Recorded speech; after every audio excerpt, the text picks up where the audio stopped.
Hi, welcome to the channel. You're joining me on a mountain in the Brecon Beacons, Camfy Trail, about 619 metres on an absolutely glorious morning, albeit a little bit windy, so I'm trying to keep the mic a little bit shouted if I can. So in today's video, it is a promoted video because I've been sent two pieces of gear which I tested last night, and those two pieces of gear are from Unigear. There's the Camfy P3 air sleeping pad and the Camfy Trail -1 sleeping bag. This is a regular wide, this is the regular sleeping bag. It's got a comfort rating of 1 degrees, and I'll put the rest of the specs on screen now. This has got an R rating of 2, it's a regular wide version, so it's really big. So I'll show you them in the tent, and I'll just give you my basic verdict on them so far. So you might know that I did actually buy a Unigear tent with my own money a few months ago. I picked up their Space Dome 2 off of Facebook for 25 quid, and I did a little overview video of that, and then I did a wild camp in it as well with my daughter, a nice sand dune camp, and I was really impressed with that tent. Really good quality, really nice design, spacious, not too heavy as well, and I think other YouTubers have done a couple of reviews in that tent and been really impressed. So it was actually before I'd even launched that video, but after I bought the tent, the Unigear got in touch with me and said, you know, do you want us to send you a tent? And I was like, actually, I've already bought your tent. I've got a review coming up soon. So they said, well, is there anything else that you'd like? So I chose their warmer sleeping bag and their wide sleep mat, because I don't really have anything like this sleep mat. So I used it last night, obviously mountain summit camp, quite windy. The tent is the OEX Cougar EV 2, which is a 2-man tent. It's got almost an entirely mesh inner, so even though it was reasonably warm last night for November, there was quite a lot of breeze moving through the tent, and I was absolutely toasty warm in this sleeping bag. It packs down pretty small for a synthetic bag, the weight isn't too bad, but the warmth and the materials are really, really nice. So it's got a nice stuff sack. It's got a nice net bag to store it in when you're not using it, so that it maintains its loft and stuff. It is a synthetic bag, but it does loft up really well, and it just feels really warm. It's really spacious as well, so it's warm, but you can still move around in it. It's a dual zip bag, which I'll show you when it's inside the tent. Yeah, really impressive sleeping bag. It's a really nice bit of kit. So I'll put a link to it in the description, and I think it's around the £80 mark, which I think is a fair price for what feels like a really good quality bit of kit. Obviously I will be using it again in the future, so we'll see how well it lasts and stuff, but so far the look, the feel, the build quality, the fact that they even send you a sample of the insulation with it and stuff, it just feels like a really good quality product.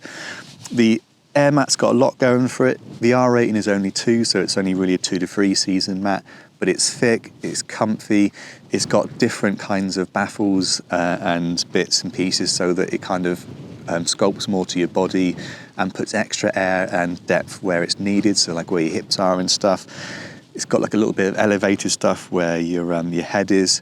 And for me, because I've got a lot of quite cheap, narrow and sort of lightweight mats where I can, this one was a real luxurious sleep, being able to move around and not just fall off the side of the mat all the time.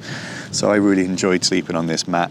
The R rating 2, obviously mountain summit, fairly mild night, but it still kept me absolutely warm. I didn't feel any cold from the ground. Combined with the sleeping bag, they're obviously a really good pair.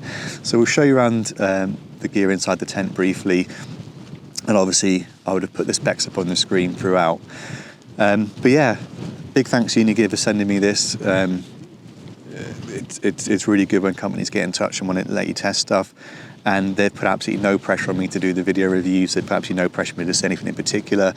I've actually had them for a few months now, but obviously it was summertime, so I didn't really want to test one without the other, and so I had to wait till it get a bit colder, and then October was really mild as well. So yeah, now it's November, I felt it was cold enough to give this a test. So I did a summit camp with my $14.99 Audi bag, which is comfort rated to 4 degrees, and I was really cold in that bag.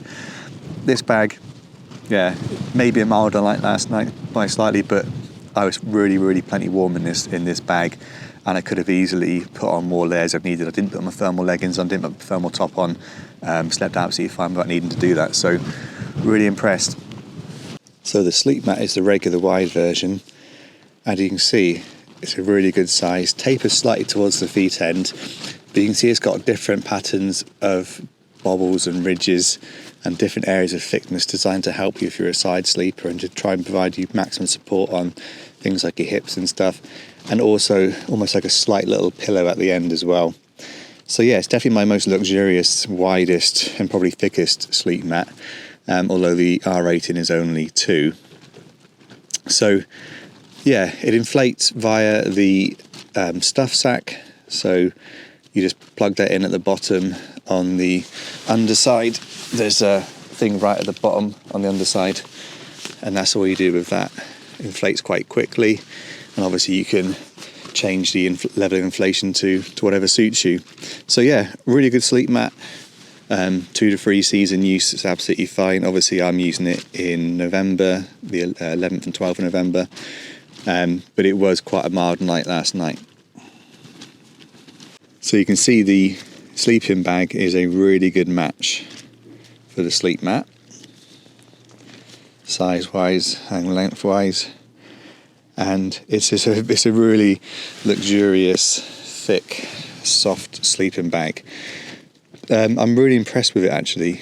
For a synthetic bag, it does pack down pretty small compared to some of the other ones I've got for the temperature rating. So it's called the -1, this sleeping bag, but it's comfort rated to actually 1 degrees. So last night was pretty mild, probably not getting below 10, I'd imagine, even though I'm pitched on the summit. Maybe got a little bit cooler than that. Quite a lot of wind, breeze. This is a almost wholly mesh inner tent as well. But I was absolutely toasty warm. Didn't bother putting my thermal trousers on or anything. Didn't put my thermal top on either. I was really nice and warm. Had my down jacket on just because I was sat up in the tent and stuff at times. But yeah, I was toasty warm. I could have been without the down jacket. I could have put my normal sleeping gear on, would have been absolutely fine. So yeah, really impressive. And what's slightly unusual is it's a double zip bag, so it's got a zip on each side, so you can either use it to get in or out of either side to suit you, or you can obviously unzip both at the same time and get in sort of from above. And obviously you've got different options then for venting as well. And it is double zipped, so you can unzip and sort of cool off your middle section as well. So yeah, really, really impressed with that. I had a really good night's sleep in it. It's got plenty of baffles and insulation and padding at the hood. It's got a nice foot box on it as well. So really impressed. I was impressed with the Unigear tent that I bought, and I've been really impressed with the Unigear tent that I've been sent, the Unigear gear that I've been sent so far, the sleeping bag and the sleep mat. So I didn't want to sort of mention them on the channel until I'd actually done a proper taking them camping test, and I just had to wait until it was cold enough really, because it's just been obviously summer and stuff, and this sleeping bag is definitely meant for these kind of conditions, and it's really worked well for me. So we've had a look around both the bits of gear inside the tent. I've given you my first thoughts on coming out and camping with them, as well as my general thoughts on so far on Unigear, the company, because I said I have bought some of their gear with my own money and been really impressed with it, and obviously they've now sent me some different bits of gear to test as well. I do have a set of gaiters from them as well, which I've not tested because I've not really been walking in that kind of conditions, but I will get out and use them as well because I don't own a pair of gaiters apart from those, so I'm really looking forward to giving them a test. Yeah, big thanks to Unigear. So far really impressed with all their stuff. All the links and stuff will be in the description and in the pinned comment. If you like this kind of stuff and like these kind of reviews and like this kind of budget camping, and you want to check out more from this camp, because there'll be a couple of other videos coming out from this absolutely stunning location, then do subscribe to the channel, hit the notification bell so you don't miss any of my videos. And yeah, drop the video a like if you've enjoyed it. Anyway, if you made it this far, huge thanks for watching, and I'll catch you in the next one.